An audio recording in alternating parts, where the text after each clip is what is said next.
Hi, I've been playing Genshin since the release and I've got lucky enough to get Diluc on the first wishes. During the early game I didn't really care about gear or anything. As I've progressed through the game I decided to get Diluc as strong as possible. For that I decided to check online how damage output worked and how various weapons synergized with him. In this video we will be comparing Wolf's Gravestone to Sacrificial Greatsword. Let's see how he does versus Electro-Hypostasis and Cryo-Regisvine.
Here you can see the overall stats, decent critical, attack stat and elemental mastery. Not ignoring the pyro damage, that is a great boost to DPS. The weapon, as you can see, it's refinement rank 2, and level 80. On the artifact section, starting with the feather, it has lots of elemental mastery, which is great for reactions, energy recharge, crit rate and attack percentage. And make sure to use this set on Diluc, because pyro damage is by far the best you can have. Moving to the flower, this is pretty much perfect, it has both attack and crit stats. This hat is not the best, since it has 1 HP stat, but other than that it's pretty good. Overall it's a decent artifact. In the goblet I have pyro damage along with attack percentage, attack flat and crit rate. Lastly, the hourglass is also not ideal, since it has a HP roll, but other than that it's pretty decent.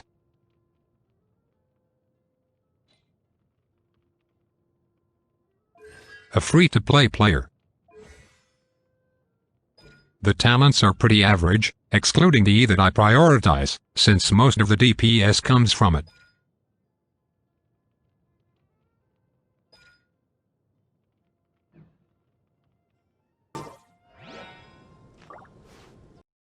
Moving to the weapons, as everyone know, Wolf's Gravestone packs the greatest amount of attack compared to all weapons, so that would be the strongest weapon. As you can see, the Sacrificial Greatsword has a lower attack stat and it has energy recharge as secondary. It's obviously not what you would want for Diluc, but it's not half bad since it will help recharging the R.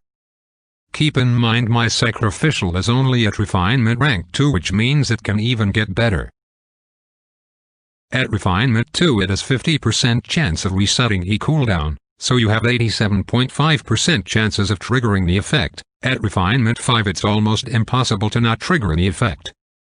This way you can use your E 6 times, which means you can also trigger elemental reactions 6 times. Plus you also charge R super quickly. So the question is, what's stronger, 6E with lower attack stat or 3E with higher attack stat?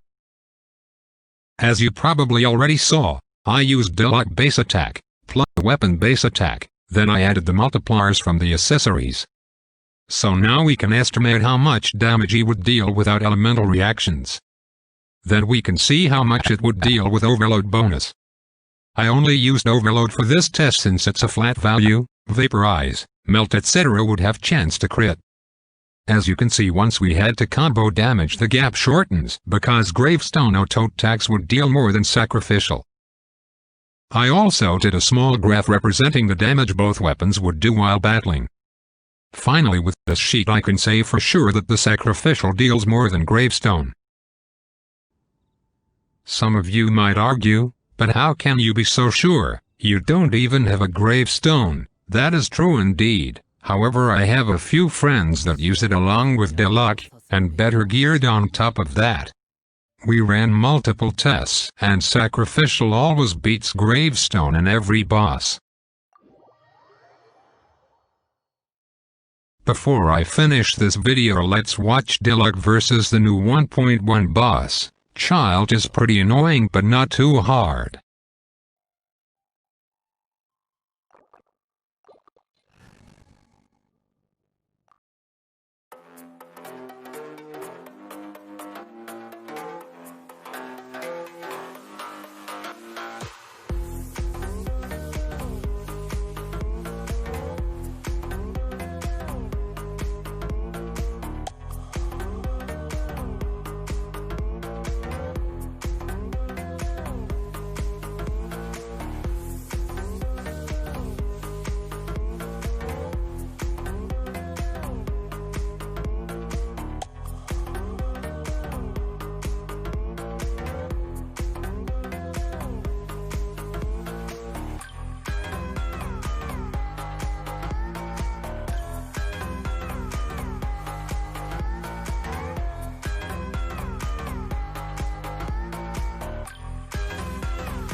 Here you can see my other character's stats.